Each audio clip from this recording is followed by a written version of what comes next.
आपके शब्दों में जादू है, यकीन नहीं होता ना? ठीक है, इसे बदल देते हैं।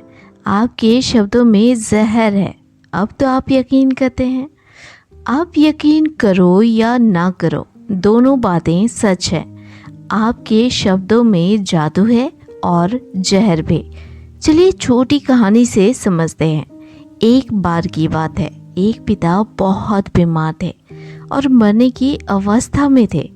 उनकी ये हालत उनके बेटे से देखी नहीं गई, पर वह भी लाचार था, क्या ही कर सकता था। एक दिन उनके बेटे ने उनको एक ताबीज़ दिया और पिता से कहा, ये लीजिए, इसे बहुत बड़े बाबा ने दिया, जिसे सिद्धि हासिल है। इससे आपकी सारी बीमारी खत्म हो जाएगी। मैंने बहुत मुश्किल से इसे पाया। ये सुनकर पिता बहुत खुश हुए और उसे अपने पास रख लिया। धीरे धीरे पिता की स्थिति में सुधार आने लगी और वे धीरे धीरे ठीक होने लगे और एक दिन पूर्णतः ठीक हो गए।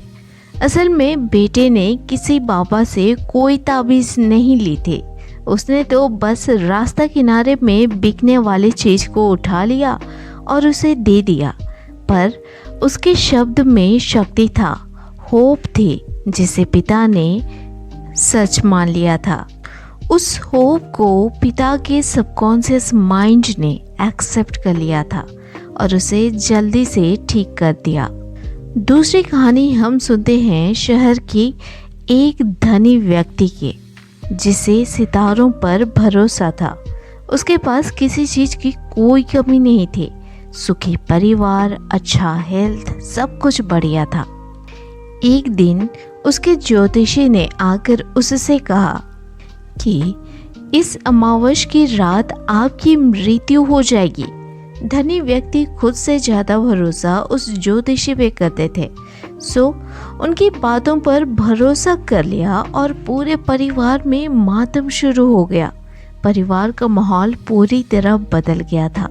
धनी व्यक्ति बहुत ज़्यादा निराश हो गए और उन्होंने खाना पीना छोड़ दिया। वे दुखी रहने लगे और धीरे धीरे बीमार पड़ने लगे। अमावस की रात में कहे अनुसार उनकी मृत्यु हो गई। तो हमें दोनों कहानियों से क्या सीख मिलती है? एक व्यक्ति मरणासन अवस्था से इसलिए ठीक हुआ क्योंकि उसे शब्दों का जादू मिला। उस शब्द में आशा थी, जीवन था। और दूसरे व्यक्ति जो बिल्कुल हेल्दी था, जिसे शब्दों का जहर मिला, उसे मौत मिली क्योंकि उसे मिलने वाले शब्द में मौत थे। टोटल मिला के आप अपने अंदर जो भी शब्द डालेंगे या दूसरों के द्वारा कहा गया शब्द को एक्सेप्ट करेंगे, वह उसी तरह का परिणाम देगा। बेसिक क्लास में ये सिखाया जाता है कि आप जो भी इनपुट डालोगे वही सीपीयू में प्रोसेस होकर आउटपुट देगा। दूसरे शब्दों में, जो भी शब्दों रूपी बीज आपके सबकॉन्शियस माइंड में बोया जाएगा, वह पौधा पेड़ बनके वही फल देगा। आप आम का पौधा लगा के अनार का उम्मीद नहीं रख सकते। उसी तरह आप नेगेटिव शब्दों को, नेगेटिव विचारों को अपने सबकॉन्शियस माइंड में एक्सेप्ट करके फिर स्टोर करके पॉजिटिव आउटकम की उम्मीद नहीं कर सकते। आप खुद सोचें कि ये कैसे पॉसिबल हो सकता है। जब आप खुद से ये बोलते हैं, मुझसे नहीं होगा, मैं फेल हो जाऊंगा, मैं फेल हो जाऊंगी, तो आप नेगेटिव इनपुट अपने माइंड को दे रहे हैं। फिर आप एक डिफरेंट आउटपुट की उम्मीद कैसे कर सकते हैं? अब ये आप तय करें कि आपको अपने लाइफ में किस तरह की आउटपुट चाहिए और जो आउटपुट आपको चाहिए उसी तरह की इनपुट अपने माइंड में डालें। अगर आप खुशियाँ चाहते हैं तो हमेशा अफर्म करें कि आप हर सिचुएशन में खुश हैं। अगर आपको धन चाहिए तो आप अफर्म करें, अभी भी अदृश्य रूप में आपके पास बहुत धन है। अगर आपको बेस्ट बनना है तो अफर्म करें, मैं बेस्ट हूँ और मैं बेस्ट करता जा रहा हूँ, करती जा रही हूँ। आपके शब्द आप खुद को होप देती है।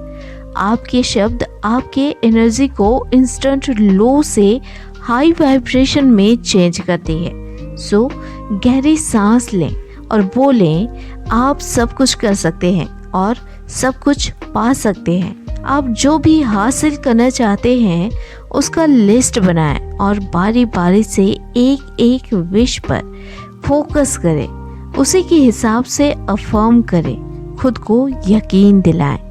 अगर आप खुद को ये बोलते हो कि आप किसी भी सिचुएशन को फेस करोगे तो आप हर हाल में फेस कर लोगे, क्योंकि आपका माइंड आपके कहे अनुसार उस चीज़ को फेस करने के लिए आपको तैयार करता है।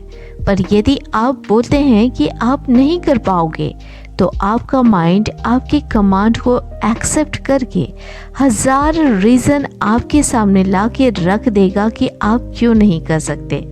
बाकी मुझे पता है कि आप बहुत समझदार हैं और अपने शब्दों के द्वारा, अपने शब्दों के जादू के द्वारा आप सब कुछ हासिल करेंगे जो आपको चाहिए।